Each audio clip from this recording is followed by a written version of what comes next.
Okay, so let's go ahead and get this ship sailing, shall we? Everybody excited? Yay. Okay. Hey, Megan, do you want me to turn the sound off when somebody comes into the waiting room? And that way it won't ring. And I'll keep an eye on who's coming in. Sure, Marco, yeah, you could. And that, let me try turning this off and make sure that see if that worked. Okay. So welcome, everyone, near and far, via Zoom and Facebook and everywhere else. I mean, well, hopefully Facebook. We got to get that live stream going. For those of you who may not know, I'm Megan Marshall. I'm the director of the Hugh C. Hyde Living Writers Series. And normally, as I mentioned, we'd be hanging out in SDSU in the library, room 430, readying for an amazing author to read for us in the flesh. But, this is our new frontier, and I'm happy that we can still be together in the virtual ether to celebrate the work of such great authors and the many ways in which literature brings us together, despite all of our circumstances. And I really couldn't think of a better way to kick off our new normal than from hearing from our beloved SDSU MFA faculty. Just last fall, we celebrated the 30th anniversary of SDSU's MFA program in creative writing. And I think, once you hear from our faculty, you'll know why this program has been thriving for so many years. Before we get to all that great stuff, I do want to make sure that I thank those folks who have helped to make this event, this semester, this series possible. Of course, there is the wonderful Marco Tumlin, who is co-hosting with me this evening. I'd also like to thank Dania Muka-Hall, Laurel Bliss, and Rebecca Williamson. Definitely need to thank the Department of English and Comparative Literature for their continued support of this program and also of the MFA program in creative writing. Just a couple reminders. Please keep your mic muted until we get to the Q&A portion, and then you're welcome to unmute yourself and ask questions at that point. Also, you might want to use the speaker view instead of the gallery view on Zoom so that you can actually see each speaker as they present. And lastly, as a reminder, this event is being recorded. So if you don't want to show your face, just of course disable your camera, or if you feel very uncomfortable, feel free to log off and hopefully you can catch us if we can get that Facebook stream going, or just watch the event afterwards on our YouTube channel, the Living Writers YouTube channel. So I will give a short introduction for each author, and then I'm going to paste their bio, their extended bio, into the chat for your reference. And without further ado, I'm so excited to welcome our first reader. It really makes sense to begin at the beginning, and without Sandra Alcosser, who started the MFA program now over 30 years ago, we wouldn't be here. Sandra directs the program each fall semester, and she also edits Poetry International. Of her poetry, Jane Hirschfield raves, Sandra Alcosser's superbly sure-voiced poems possess intelligence and passion in equal measure, and they explore, question, surprise, and inform in utterly distinctive ways. So please join me in welcoming Sandra.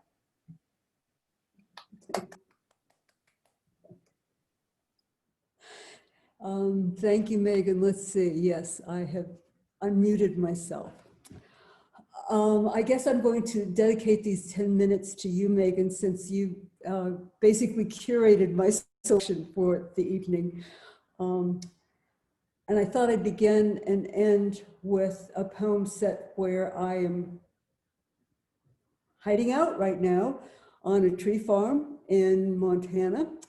And so this opening poem is set in the Mission Range of the home of the Salish and Kootenai tribe. What makes the grizzlies dance? June, finally snow peas sweeten the Mission Valley.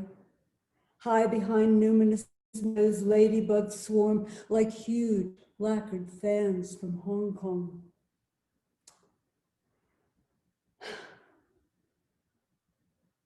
Like serrated skirts of blown poppies, whole mountains turn red. And in the blue penstemon, grizzly bears swirl as they bat snags of color against their ragged mouths. Have you never wanted to spin like that on hairy, leathered feet? Amid the swelling berries as you tasted a language of early summer, shaping lazy, operatic vowels, cracking hard-shelled consonants like speckled insects between your teeth. Have you never wanted to waltz the hills like a beast?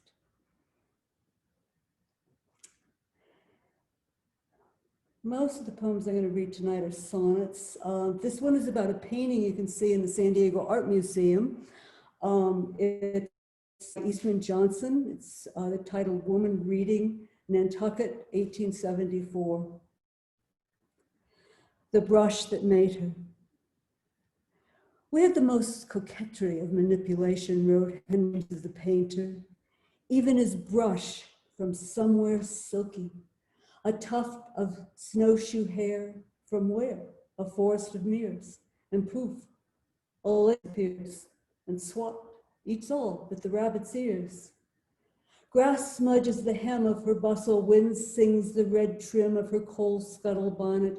True, 100 years she's not strayed, gilt frame in a gallery of peach paint.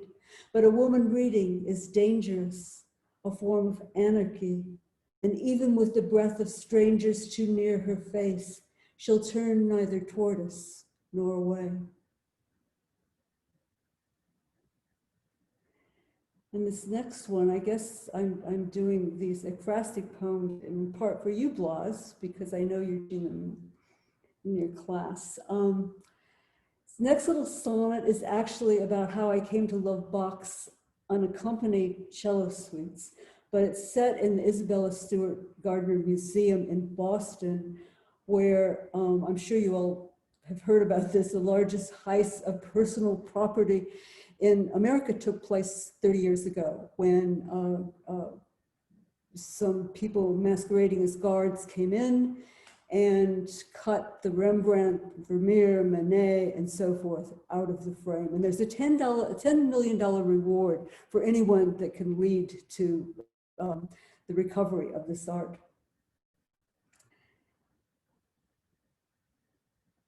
Inside the Isabella Stewart Gardner Museum, standing in the Vesper upstairs gallery, I imagine the heist that took place here 20 years ago, and how we're each a kind of thief waiting on the outside, grifting for a better life. We can become a cello suite if we hear it, a fire lit in the mind, like the stranger standing over me in dim light, even though I cannot remember his clothes or name, only that he'd moved to the great city and walked each day to the conservatory to hear a recital and could hardly contain his delight when he told me about the young woman playing Bach, barefoot, over 3 hours alone on an empty stage, a broken string, heroic.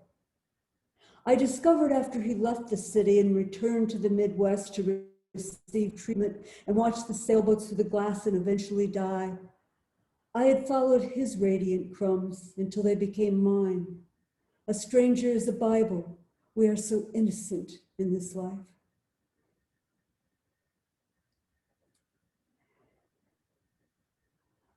And now, another one that Megan picked, not a sonnet, but it's short, The Trap. For Christmas, I gave him a jar of 3-fruit marmalade made with barley water. He spooned it after dinner, admiring the color of pore and rind. Once again, we slept together, back to back, husband and wife. All night, I wanted to turn, open my arms, but I remembered last summer, alone in the new place, how I watched a mouse lick soft brie from a trap I'd set. The spring was rusty. It took a long time to snap. I'm going to close with a sonnet sequence. I decided to put a governor on myself and start writing sonnets because I was writing these very long-lined poems. But of course, as soon as I started writing sonnets, I discovered that one sonnet was a little bit like what Richard Howard said about haikus, like being nibbled to death by goldfish.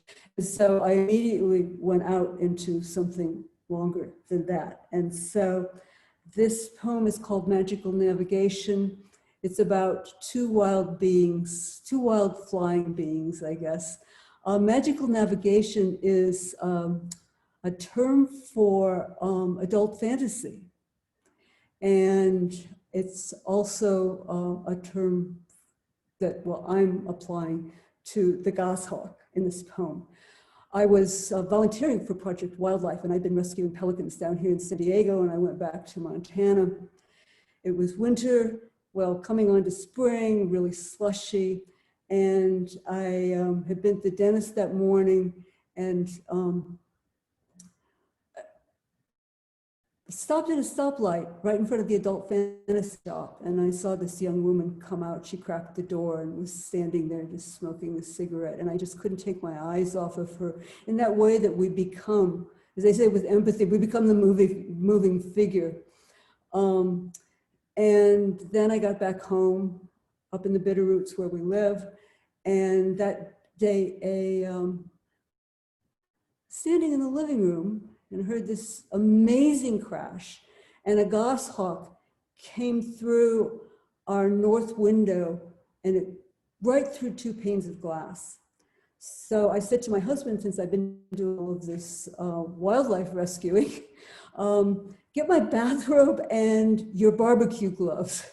And fortunately, he couldn't find them because at a certain point, the goshawk just lifted up and flew right exactly through the glass from where it had come. And had it stayed, we would have had broken wrists and who knows what. But anyway, magical navigation comes from that. The mind was a slow adventurer's, feeling its way alone in the dark, T.H. White. Glass. In the glass of the adult fantasy shop, advertising, you already know the plot, advertising exotic dances. Our car flashes through yellow letters. So early, even before morning coffee, a clingy rayon sheath splits above one knee, cracks open the shop door, small body smoking, not dancing or smiling or waving to attract notice. Breath drowsy and cold, car's rooster tailing spit at her exposed ankles. Hellgate winds sleeting. We're all drowsy and cold this morning, pale flesh, gunmetal luster, traffic stalls, fixates upon her. Regard. A hawk does not like to be regarded. Stare past it into the shadows, char-capped, slate-backed, streak-breasted when it crashes through two panes of glass. White eyebrows flare behind red eyes, maniac eyes illuminated like manuscripts, secretive, high-circling eyes that might detect a human by moonlight. At 100 meters, strike, draw blood. This morning it comes uninvited, leaving a perfect wing impression, hunting and courting an empty silhouette. A bird that can crush skulls, blade flesh, crack wristbone stands inside our window ledge. Capture. To capture a wild hawk, a man might seed a blanket with mustard, dig beneath, wait until pigeons appeared as bait to feed on yellow bloom, become food. Sleepless a week, he carried the snared hawk, its hot feet on his wrist, its kerosene wick throwing rings against the ceiling while the man danced a foxtrot whistling. At 4 in the morning, a hawk can read emotion in a man's face, the hawk breathing faster than the man who's reciting Shakespeare, Macbeth, Lear, and broken Highland hymns. With more than a hint of lunacy, a hawk is psychic and loves its music. Gentle, mansitude, state of being gentle, from manus hand plus sucer, to accustom, domesticate, become smaller, lose wild coloration, neither piebald nor skewbald, face shortens, blood modifies, skin becomes cape or pelt, to say nothing of the skull. Who doesn't abandon wildness too young? Body flung on the kitchen floor, threatening to drink poison, big black X under the kitchen sink, unless the brain is allowed to follow its own motions. And even then, don't we bury our deepest hunger, one without logic, one we will not alter? Havoc, hawk, noble havoc, we carry inside until it turns to slash the mind, flies from our chest, hauls us to the plucking post. My precious one, pray that I knew if you go, cause thy cleverness to descend quietly over me. When the hawk finally lifts horizontal, glides back through an invisible hole, it leaves only a few drops of blood. What is adult fantasy? Magical navigation, intimacy. God is not the only script for the unknown. When everything is safe, everything composed, a body smokes in the morning light, a hole in the shape of a hawk in flight. Thank you. Beautiful. Wow. Thank you so much, Sandra. And thank you for choosing some of the poems that we discussed in my Living Writers class. And I will say we had quite the lengthy discussion on the trap. So that was a beautiful reading. Okay. Next up, we have Matt De La Pena, who is the New York Times bestselling Newbery Medal winning author of 7 young adult novels and 5 picture books. He's also a distinguished MFA program alum, and he is now also a visiting professor. His work has been lauded as timely, timeless, and utterly necessary. Please welcome Matt De La Pena. Hello, everyone. I just want to begin by saying I feel so honored to be part of San Diego State on the other side now. I remember when I was a student, I remember meeting Sandra, and now I get to teach incredible students that are such quality writers, and I feel thrilled to be part of the journey. I also just wanted to say, what a great line. A stranger is a Bible. We are so important, or we are so innocent in this life. I just think that is stunning. So I'm going to read from the first chapter of a novel that is not published yet. About 8 years ago, I wrote a novel called Mexican White Boy. And it was about growing up mixed race in National City. And it was probably the most personal book I've ever told. And I think 2020, here we are, and I'm writing the other side of that book. So it's, even though it's not a sequel, it's sort of in conversation with Mexican White Boy, because Mexican White Boy was a search for the Mexican side of a mixed race kid. And this book is sort of the search for the white side. What does it mean to be both races? So this is chapter 1. Dogs and cops and karmic gravity. Here's a free tip about the world. Immediately after something good happens, take cover. I'm talking like pack a suitcase with some essentials and make a beeline for the basement. Or better yet, a tornado shelter in Oklahoma. Proceed there solo to spare your loved ones, because whenever something good happens to drop into your lap, something bad is right around the corner, sharpening its knives, plotting the perfect time to pounce. Take tonight, for example. I'm the definition of sobriety. Over 3 hours ago, I nursed a single celebratory tequila with lime on a full stomach, chased it with multiple glasses of tap water, and even popped a palmful of Tylenol.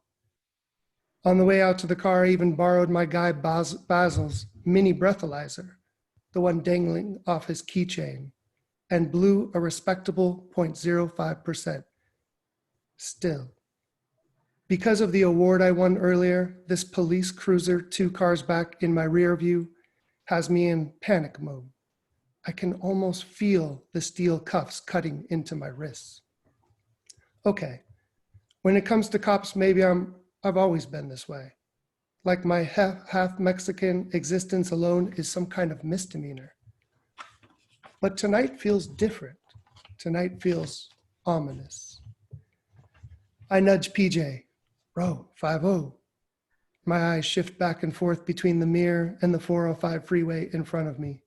PJ frowns. So? Can you spell DUI?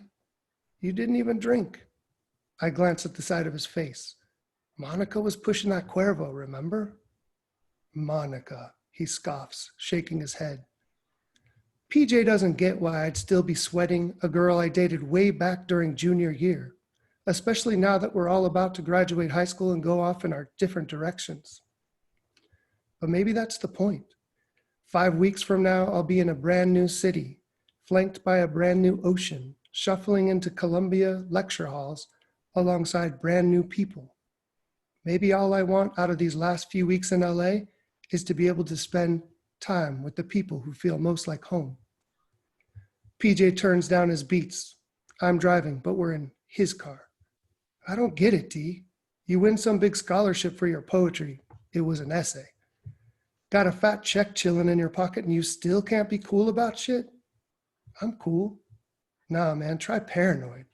Like some kind of weed head and your ass don't even smoke. I keep both hands glued to the steering wheel while still managing to flip him off. I'd explain my cynical gravity-based theory about karma, but PJ would never understand. He's more of a glass half full kind of guy. He's the type who assumes something good will be followed by something even better. I try and peep the rear view on the slick this time. Just drive, PJ says, frustrated now. You ain't done nothing wrong. I shrug. Depends on how you look at it.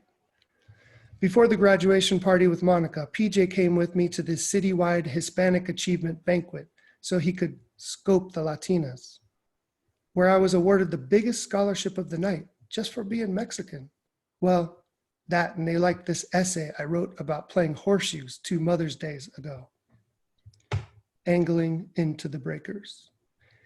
The essay talked about how my mom came into the back alley and watched me, my uncles, my cousins, and my old man play a few rounds, sipping her green tea and laughing at my uncle's jokes, even though they kept having to apologize for cursing in front of her.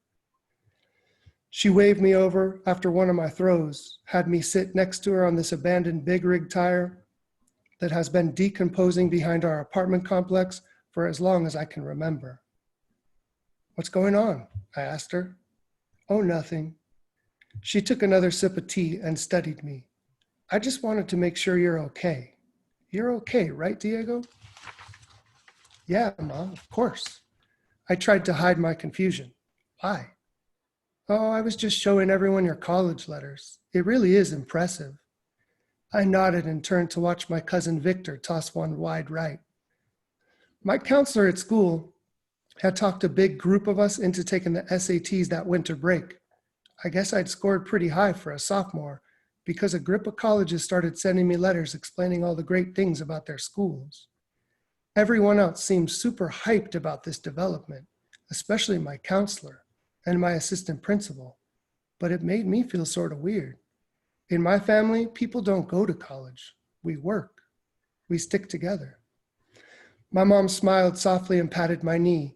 Good things are coming, Diego, as long as you keep studying hard and reading all those books.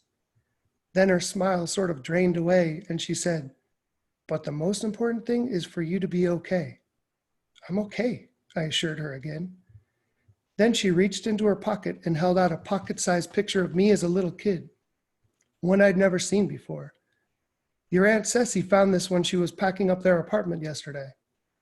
I took it and studied that long ago version of myself, splayed out across my auntie's old flea-bitten love seat next to my mom, smiling like some kind of maniac. I looked up at her.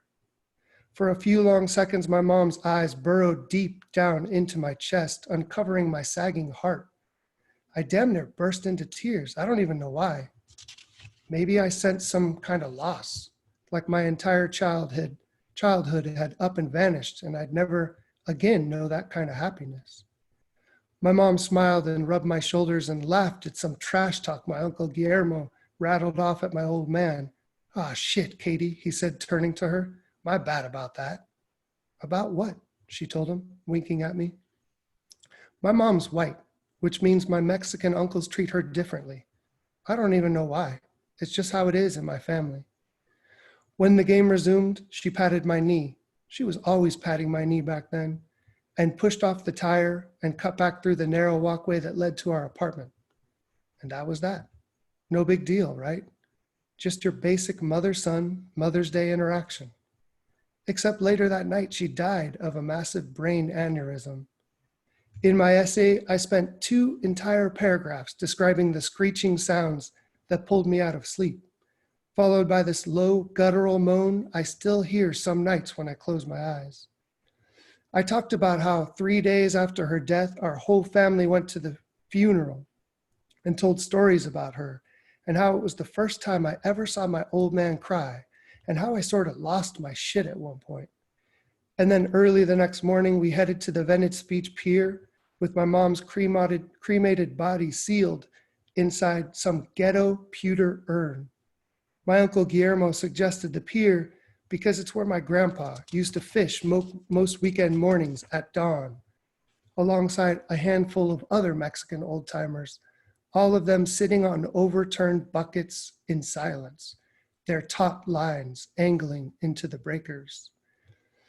My dad unscrewed the top and tipped the urn to spread the ashes into the Pacific, but a strong wind kicked up just then, and parts of my mom blew back into our clothes, our shoes, our horrified faces.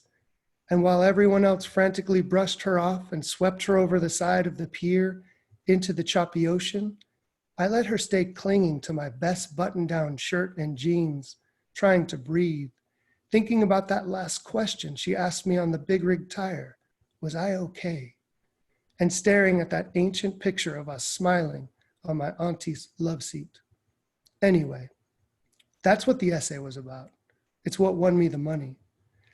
I walked on stage and accepted my plaque and the check and shook some Mexican city councilman's baby soft hand. And then I just stood there looking out over the crowd, a sea of brown skin and brown hair and smiling brown faces. And this awful feeling spread through my entire body. I felt ashamed about my essay, about winning the grand prize, because of what it was about, my mom. The instant you share what means the most to you, it's forever stripped of its purity, especially when you do that shit to win an award. But not only that, everyone looking up at stage cheering, they were all so much more Mexican than me. Some were probably even born there. They probably dreamed in Spanish, like my abuelita. And didn't that make them more deserving? Don't get me wrong, I still shoved that check deep inside my jacket pocket. $3,000 is a grip of cash. I was rich. But as I walked off stage, I was already trying to imagine what kind of bad shit was out there hiding in the night, just waiting on my ass. The weight of a white Jetta. The cop car slowly merges into the slow lane, passes a PT Cruiser, then merges back. Great, now he's only one car back. And I swear to God, he's staring right at PJ's souped up Civic. See, this is what happens when you trick your shit out, paint it bright red, and mess with the muffler. A simple economy car morphs into a damn cop magnet. I might as well roll down my window, stick my head out, and shout, "Hey, yo, officer, over here, I did it." "Why are you even looking back there?" PJ says, pulling a pack of sugarless gum out of his glove box. "Just chill, man, damn." Chill. I repeat this word in my head. It's a solid plan. PJ shoves a stick of gum in his mouth, shaking his head. "For real, though, you need to seek professional help, kid." He turns up the radio, then immediately turns it back down. "Yo, did I tell you they rent goats up there?" he says, trying to steer the conversation back to Portland. "Goats? Goats. Why?" PJ shrugs. "People got legit yards because of all the rain. I guess they bring a pack of goats over to your place in a pickup truck and let them out, and they basically mow your shit for you." PJ has a cousin at Portland State.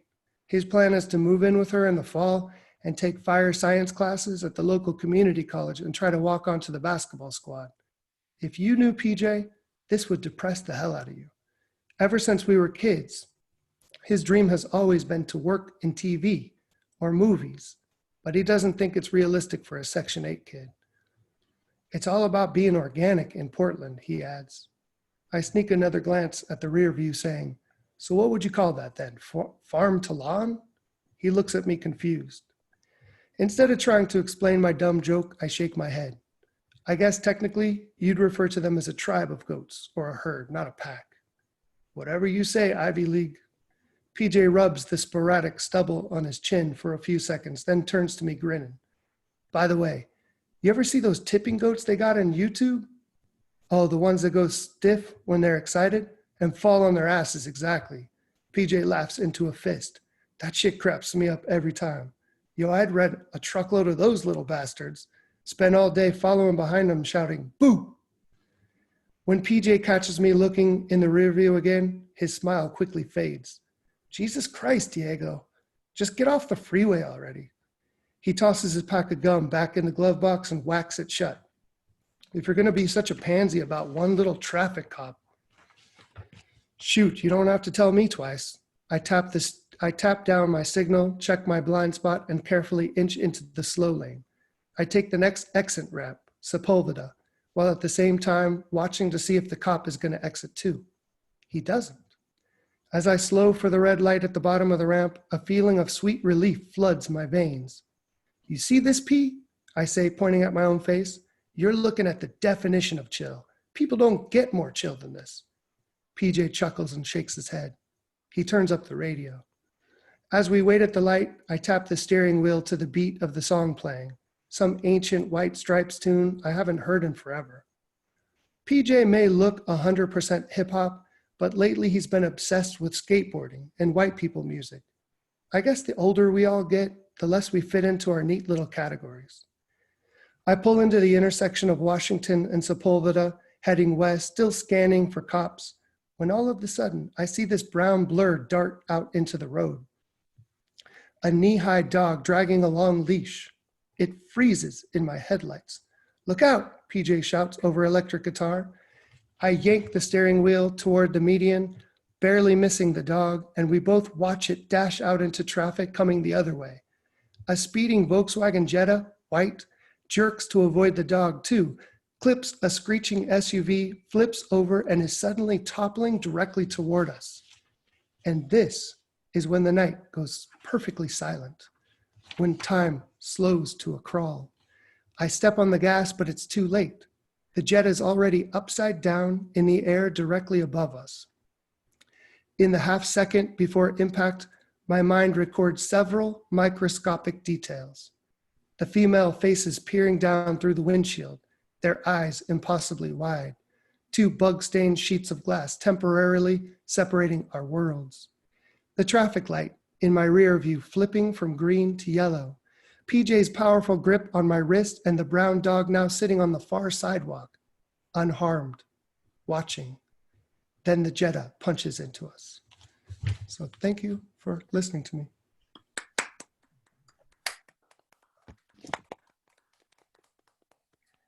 Wow, well, I'm sure I speak for everyone here that we're definitely excited for that book to come out.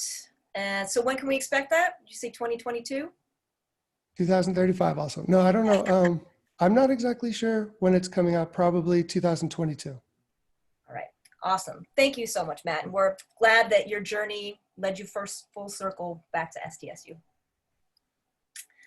Okay, our next reader, Blas Falconer, just accepted a full-time position in our department. And we, as the faculty and our students, are so lucky to have him. Blas is the author of 4 full-length collections of poetry and has co-edited 2 anthologies. Of his work, Victoria Chang exclaims, Falconer's poems are sparse, beautiful, and breathtaking. And what a gift this poet and his poems are to the world. So please welcome Blas Falconer. Thank you so much, Megan. Thank you for bringing us together. And I want to say it's so good to see everybody. Seeing everyone makes me realize how much I miss you. And I look forward to seeing you again in person. But I'm glad to be here now in this format. I've decided to read new poems tonight. I just want to try them out. This is a good way to see if something's working or not. You can kind of feel, I think, when something goes wrong. And I also picked these poems because I think they work together in a way that might tell a story. And so I've always envied fiction writers who can just speak at the beginning of a reading and then read their work, and they don't need to offer any patter. And so hopefully I won't have to say much in between the poems, and they'll tell a bit of a story. These poems, I wrote them for the next book that I'm working on, which is tentatively titled Fatherland. Pancreas. Pancreas, from the Greek, pan meaning all or whole, and creas meaning flesh. A gland, like a sponge, secreting fluid to regulate blood sugar, to break down. Common ailments include inflammation, pancreatitis, and cancer, abdominal pain, weight loss, jaundice. It's possible to live without one, my father says on the phone, a dryness in his mouth, his tongue sticking as he tells me what to expect if he's lucky. And all day, everything, no matter how small, makes me think of it, hidden deep inside me, weeping. The bee crawling in blossoms, scattered on the glass tabletop. The sound of a pitcher filling slowly with water. Today in class, we talked about the sonnet and the turn in the sonnet. And I was reminding students that the best sonnets often have at least two turns, not the one, but two. But some poems require more than that, much more than that, to express a moment. For example, when you wake up in the middle of the night and your mind is kind of turning and turning and turning, and you can't fall back asleep. And that's where this poem is located and required a lot of turns. So hold on. It's titled, Like a Prize, Like a Black Pearl. I woke up in the middle of the night to the sound of my friend in the next room crying. For whom or what, I wondered, looking out the window. I wish that I could be there, I said, into the receiver the last time I spoke to my father. If only it were as simple as reaching into the body, plucking out like a prize, like a black pearl, pain. I imagined my friend in the dark, the sheet between his fist, gasping for air between sobs. There was a time when I thought I could bear anything. Now the phone rings and they'll make the midline incision from the breastbone, the length of his stomach. Some nights when everyone is sleeping, I stand in the yard and let the dog root through the bushes for whatever has made a home for itself there. The branches shake as she pushes herself through the thicket. They must move organs aside to cut away whatever can't be saved from my gentle father. What I heard didn't sound like my friend, with whom only hours before I sat laughing. Night stretches out over the rows of rooftops like a sheet spread out over the country. It sounded like an animal. I'm here, I say to myself, running my fingers down the length of my torso as if pulling on a zipper. Before surgery, I remember. Before surgery, I remember how the bone broke. The forearm hung where it shouldn't have. and the boy looked at it with confusion, then horror. Someone gathered ice, someone lowered him to the ground, and we stood watching, not watching him turn pale and tremble with shock to see the body give in. A man knelt beside him and spoke into his ear so no one else could hear, and the boy nodded, closing his eyes. A calm fell over his face until the place he lay became the place he no longer lay. Now, all day, someone is crying and trying not to. Someone is crying and trying not to. Is there anything else I need to tell you? The doctor asks, before you go under. The knife pierces the skin. Two sides part, open, and tell me, what more can you tell me?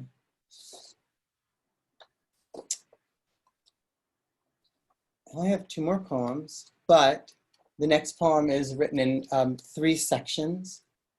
And they're so new, I just changed the title during Megan's introduction. So this one is titled For My Son Who Asks to Live With Us Forever.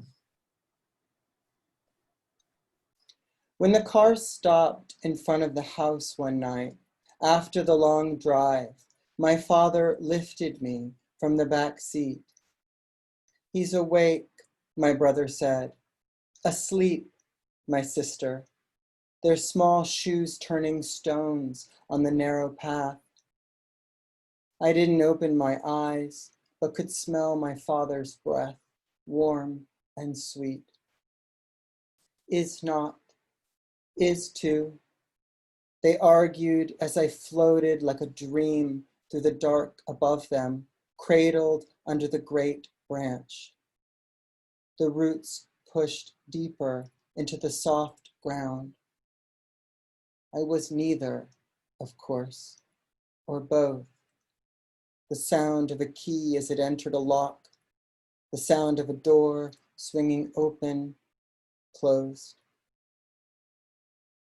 I push off the wall, my shadow gliding across the bottom of the pool, where light shimmers from small waves my arms and legs make. My father once stood on the far end, calling my name, and his voice pulled me across what seemed an endless distance. I keep my pace, turning my mouth to the sky for air, one hand stretching out, then the other, as if reaching for an edge that isn't there. We haven't left the house in months, touching almost no one else, and you fall asleep holding my hand until your breathing grows long and steady, your face soft, as if you've gone someplace I can't. My own father lies in a hospital on the other side of the country, and through the phone, over the sound of machines, nurses, their questions, his voice grows weaker, telling me what he won't. Like the day you dove to the bottom of the pool, that stillness on the surface, me holding my breath. Or the summer, my father in a small boat with a white sail and simple red star skimmed back and forth along the shore where I stood, waiting. Years from now, I'll be telling you this. Forgive me, son. How can I spare you from what I have not been spared? And I'm going to end on this last poem titled Strata. Thank you so much for listening. Strata. You don't understand, he says, again, from the back seat of the car. My son, who only months ago could not fall asleep before whispering first some secret in my ear. When I look in the rear view, he turns towards peaks in the distance. And when I ask him to explain, shaking his head, he sighs as if it isn't worth the trouble. I had the same words for my father, and one day, cursing, pushed him through the doorway with the full strength of the body I had grown into. At 45, he could have pinned me to the wall, but at what cost? It's a story we don't like to tell, though my son and I ride between the rocky hillsides in silence until he asks how long it takes to get there, an apology in the sound of his voice, if not the words. I do understand. I say, not long, as we drive through desert mountains that have stood for 6 million years, and which I thought in my youth looked like the fallen bodies of giants, gods grown over with yellow grass. Thank you. Beautiful. Thank you. Thank you. What a treat to get to hear new work as well. So that was amazing. Okay. Our final reader for the evening is esteemed visiting professor April Wilder. Her story collection, This Is Not an Accident, was nominated for the NCBRA's 2015 Book of the Year. Of her work, Publishers Weekly writes, Wilder's gifts include a knack for sketching her characters' thoughts and the ease with which she draws readers into their stories. So please welcome April Wilder.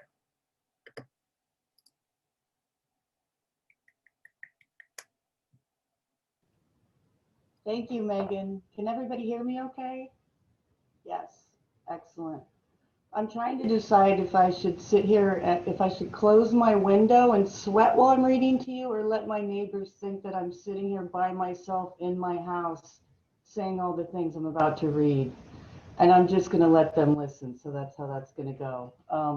First, thank you so much for the introduction. It's such an honor, as always, to read with my fellow MFA teachers here and to hear your work and to see all the students coming out. I can't believe there are this many people on my screen. It feels like a real community somehow. So thank you, everyone, for coming out.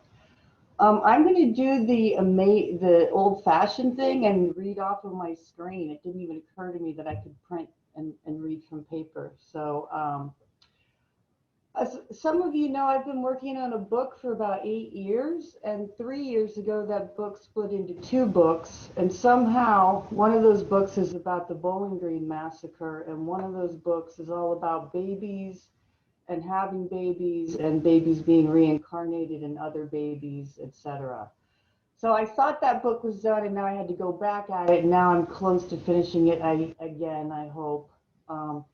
So I pulled out just a little part. I hope I stripped this down so it could be just a standalone story. This is the part in the novel where the main character, she's giving birth to a guy she went to high school with, but she doesn't know that. I mean, he comes out as a normal baby, but it ends up being this guy she went to high school with. But at this point, she doesn't know things are going to get that bad. She's just, but she is a single mom. So for me, this is kind of, interestingly, I feel like what I'm about to read you is so much louder than the rest of my book, and there's nothing I can do to quiet it down. I've tried and tried and tried, and I think that's because for me, the experience of going into a hospital and giving birth is just so, it's just such a science fiction experience, but we act like it's so normal, and I'm unable to do the thing where you act like it's normal. So this is how wild it feels to me, and I can't quiet it down for any reason. So I'm just calling it birth story, but this is the character in the book. To the extent one could, she tried to arrange a low-key birth plan, one as opposite as possible to the Lamaze instructor who gave birth on all fours in a gymnasium with her friends and family watching from the bleachers. Her one regret, not leaving her shirt on. A bra at least? I mean, a few of them up there were drinking beer. So Claude scheduled an induction and drove herself to the medical center, walked up and waited in line and signed herself in, and even stopped at the gift shop just to see what they sold. If it was the flea market it appeared to be, it was. There she bought the biggest Twix bar she'd ever seen, bigger than at the movies, a truly curiously large Twix that seemed to portend some warning in its enormity. Things will take on any proportion here. She had decided the only way to do this was alone. She couldn't have people there holding her hand and small talking her through the science fiction happening in plain sight. That's what people were trained to do. They were trained to stand there and assure you that no, that was a perfectly normal Twix bar, not oversized at all. When if you held the bar in two hands, the amount poking out of the sides was a normal Twix bar all on its own. The opposite of magic they were trained to do. But small talk or labor, she wouldn't do both. And realistically, invite who? Invite why? If you invite family or friends, you'll always wonder in the future when they're looking at you, if they're looking at you or picturing you giving birth. People are allowed to picture whatever they want in their heads. That was the primary deterrent here. Once you show someone something, it's their right to picture that thing anytime they want. Maybe this attitude is what led to the assignment of Nurse Herm to Claude's room. Nurse Herm immediately admitted to being more of a dog person and made it known in her way that unless Claude gave birth to a medium-sized Rottweiler or something in the Mastiff family, the occasion would be more transactional than celebratory. I'm not that nurse, Herm said. She stood by Claude's bed holding a tiny tray with the induction medication, a single aspirin-looking pill almost irresponsibly nondescript for its function. You'll want to get comfortable now, Herm said. That puppy could take 12 hours or more to really kick in. Claude asked some questions pertaining to the solidity of that estimate, took the pill, watched 3 commercials, and the contractions started. Claude's doctor had said contractions felt similar to menstrual cramps, only 600 times worse. An especially striking figure since her doctor never exaggerated and had no sense of humor. Claude ran the 600 times by Therese and Tammy last time she saw them. Tammy said that sounded right, but Therese offered, it's like this. Say you went on a hunt, found the nastiest torturer dude you could find on this earth. You bring him to the bed of a woman in labor and you tell him, have hay, here are some rusty tools, knock yourself out. There would be nothing for him to do. Tammy concurred. He'd just be standing around like everyone else. After the first contraction, Claude thought she might be one of the 5% of women who don't experience labor pain. The third contraction was as Therese had said, pain that could only be described as tectonic, what a continent feels when it's splitting apart. When Claude's screaming broke through to what you might consider in that place competition level, it took 3 minutes for the room to fill with scrubs and a fleet of rolly beeping machines. Every few minutes, someone would approach the bed, finger her with or without asking, and call out a number between 1 and 10. If the number was in any way questionable, an alternate would move in and confirm or refute the results. One fingerer seemed to be just some guy walking down the hall who knows an opportunity when he sees one. The nurses were murmuring about someone not answering a pager, referring either to Claude's doctor or the guy who gave the epidurals. Claude was more interested in the whereabouts of the latter party, but then her doctor breezed in a crisp white blouse and pearls as if coming from a cello recital in the next room. She smiled, fingered Claude herself, and told everyone present, get him here now if you have to physically drag him. Claude, meanwhile, had found the pain machine. On this machine, which looked a lot like her first stereo, a needle rose and fell on a scroll corresponding to Claude's pain. But a machine can't know pain, so it was graphing something else. Her contractions, probably. Yes. because when the screen began to curdle, she could glance over and see whether the contraction had peaked and would begin its descent into the relief trough, or if the red line was still rising and she should expect things somehow to get even worse. She went in and out of understandings of her connection to this machine. What came first, the pain or the red line? The line seemed at times to overtake the pain, while Claude, through a radical mad dog acceptance of the pain, could push the red line across the screen. The red line was the only thing she trusted in the room. The others weren't there to help her necessarily. They weren't there to stop anything, put it that way. They were dressed for carnage, and though they were on Claude's side now, they would change loyalties faster than a punctured IV bag, and if a choice had to be made, well, everyone knew any just-born thing was superior to a being who's made a single decision, breathed a single sip of human air.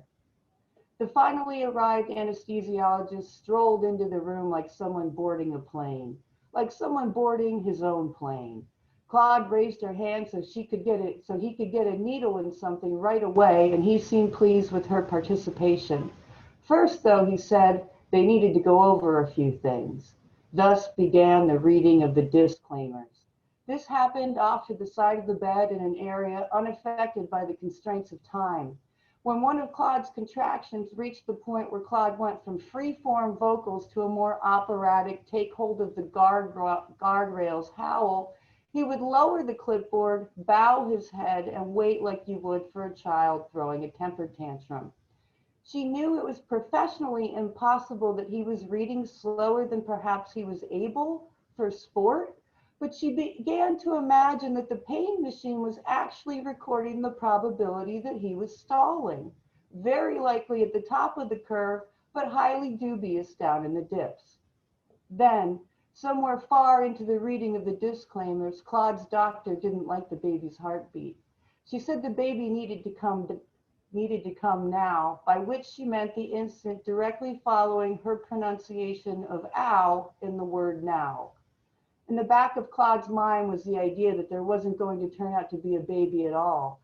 They were going to open her up and find, embarrassingly, nothing. Lint, a movie ticket stub, or worse, a note. I'm so sorry. I thought this was something I wanted, but in the end, no, I can't commit. A gown floated down over the doctor's pristine button-down.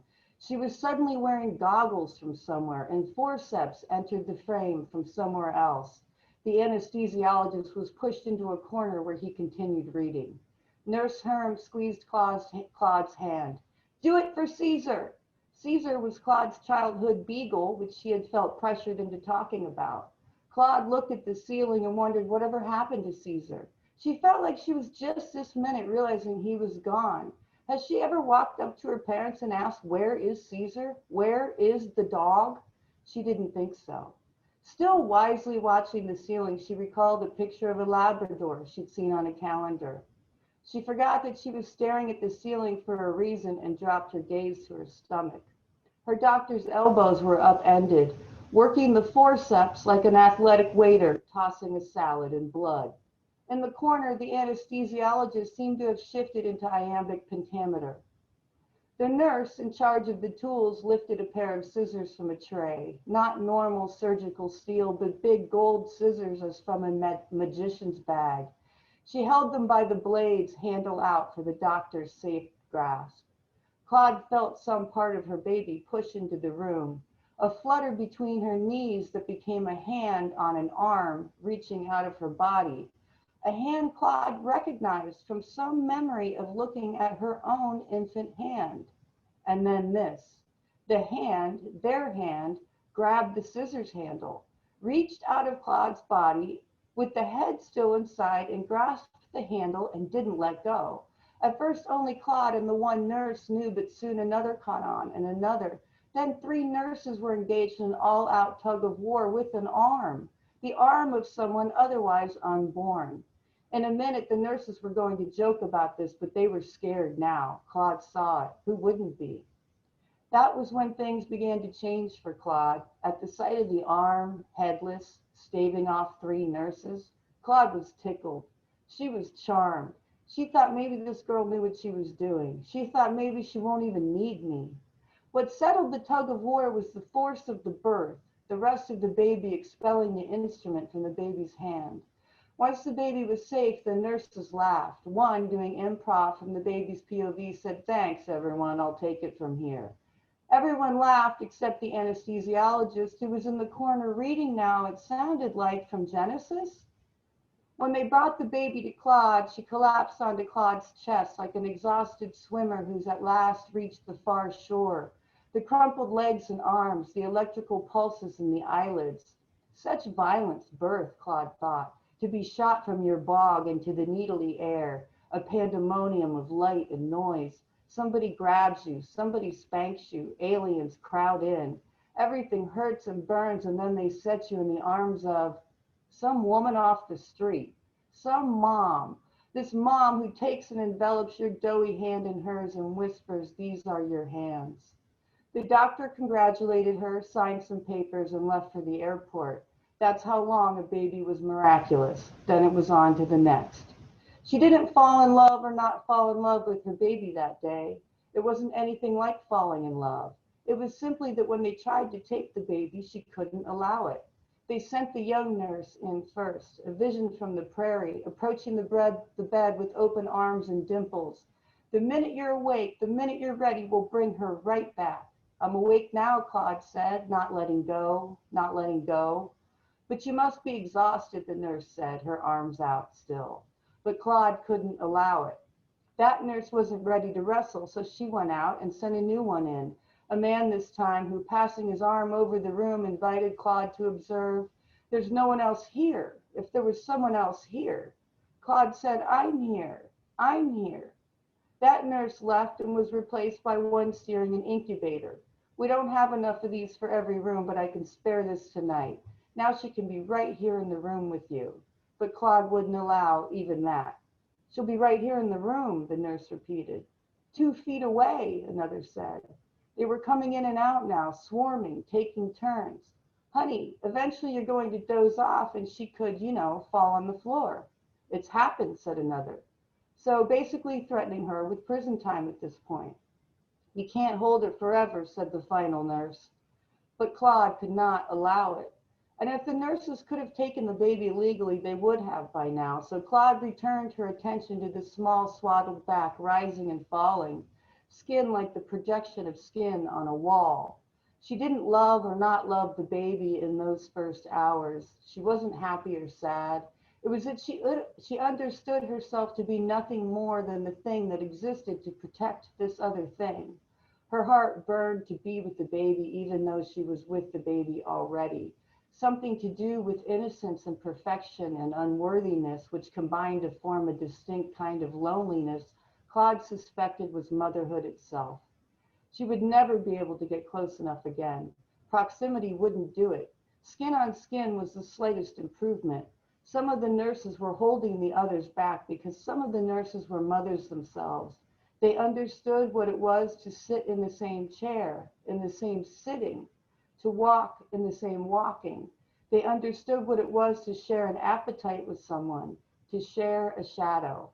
And they knew what it was to lie back and let a battlefield be made of your bodies, to let yourselves be ripped limb from limb, torn and twisted and turned around, all so you can finally meet. Thank you. Amazing, April. Okay, I wanted to try something. I may regret this, but can everybody maybe unmute themselves for just a minute and actually clap so we can hear it? Yay!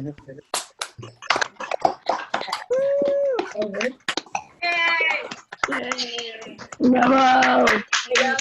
Sandra, Matt, Blas, and April. All right. So thank you again to our wonderful MFA faculty readers. We now have some time for questions. So if you could maybe use the hand raise function if you do have a question, or if you can pop a question into the chat, we can begin with that portion of the evening. Okay, I see Jake has a raised hand. Jake, feel free to unmute yourself and start us off. Yeah, this question is for Dr. Alcosser. She has such an incredible mastery of so many different elements of writing poetry. And so the question is, who have been the most influential artists for you in terms of prosody?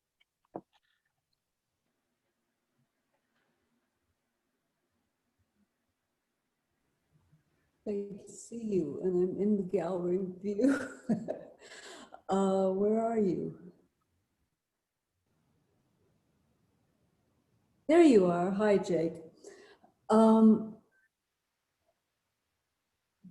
Different writers at different times. I would say, going to school in the Northwest, I was certainly influenced by Ritke and Yeats, and then Wallace Stevens. I like to write meditative poems, and Stevens was my guide in that. He taught me a lot, starting with his meditation primer in Sunday morning, but going on way beyond that. And so I would say he probably, in many ways, was a large influence. But I also like brevity, and so I'm very fond of a French poet, the late Jean Follain, I like writers who can go between the macro and the micro, and Jean Follain is one of those. Zaborska was another one who could do that. So the whole world down to the smallest fingernail. Thank you very much. Okay, I see Matt Fowler has his hand raised. Hey, Matt, you want to ask a question? Hey, y'all. So good to see everybody. Great reading from everybody. I had a question for Blas, actually. I feel like a lot of your poems are turning really well, always. And I was just wondering, how do you kind of approach writing like a turn, or how do you judge a turn as being, you know, quote unquote good or bad? You know, how do you know when you've kind of found a turn that works for you? That's a great question. I think you know, this is such an important element of poetry. It's almost, I think, essential. A poem without a turn, I mean, is it a poem? So it's such a key component. But I also think that I don't approach the poem like with a set expectation. You know, I take a lot of material from my personal life, but it's just material.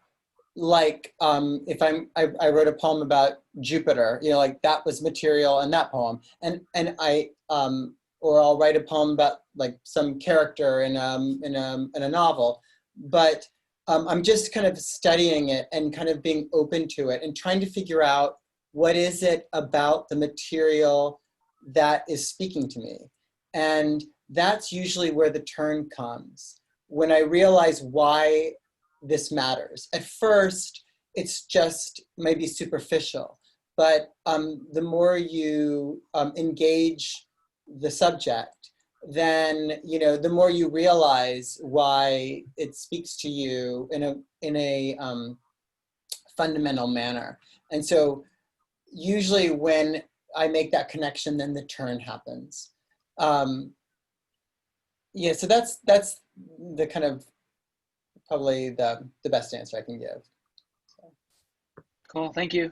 Yeah, thank you. Okay, how about some other questions? And remember, you can add a question to the chat too.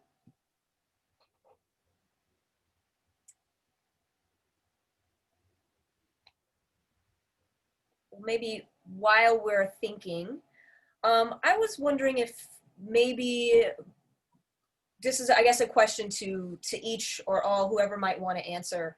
If you could maybe talk a little bit about how living through this pandemic, being in quarantine, has affected your writing, if at all.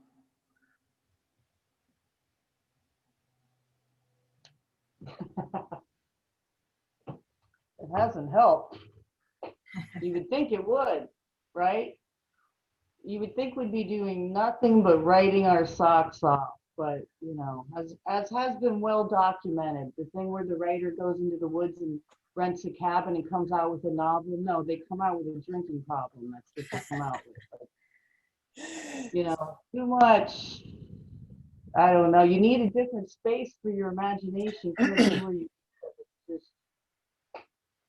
You know, I have to say, I think it's been such an interesting time because the first few months I couldn't write at all, poetry.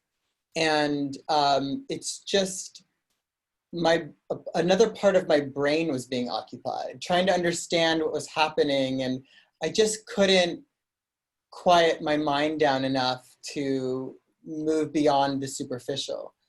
But I started trying to find other ways to write. So I started writing prose, and I started a collaborative project, and then I started translating. And that was such a relief for me because it was a way to kind of cheat, you know, the pandemic, and to continue like keeping those writing muscles going without having to, I don't know, sit still for, you know, a few hours. And then what ended up happening was this summer, there were kind of moments when I felt creative and inspired, and I was able to write, and I just kind of appreciated them, and then they went away again. They came back and they went away again, and I'm trying to let it go and not worry too much or beat myself up when I can't write anything new. So yeah, so kind of finding kind of new ways to write was really helpful. I'd never translated before, but I found a lot of enjoyment in doing that. I found it really, yeah, helpful. Yeah, I will jump in there and just say, I have 2 kids under 7, which will also lead to a drinking problem, much like the woods. And I feel like I've spent most of my time figuring out the new math for first graders. It's like the hardest thing I've ever seen in my life. But in terms of the writing, I want to go back to something Blas said about describing how he finds the turn. The more you engage the subject, I just think we're at the very beginning of this pandemic and what it means for us as writers. And I think the more we sit with it, the more we're going to understand, you know, how to produce, but also just what it means and what it means beyond the pandemic. You know, this idea of like, when your dog dies, don't write about your dog dying. Like, how can we use it as fuel in other ways? So just haven't found it yet, but I think we will. Sandra, did you want to add any insight?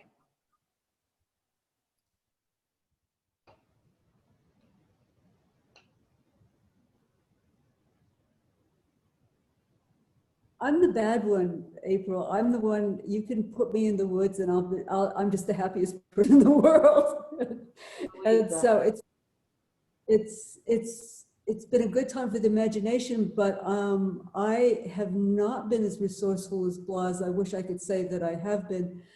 Poetry International and university business has kept me busier than I have ever been in my entire time at SDSU. And so I don't become angry about that. I have to just put the writing aside for a period of time. But it's about 1 day a week when I actually get to focus on it. And so other than that, it's an introvert's paradise, you know. It's fine.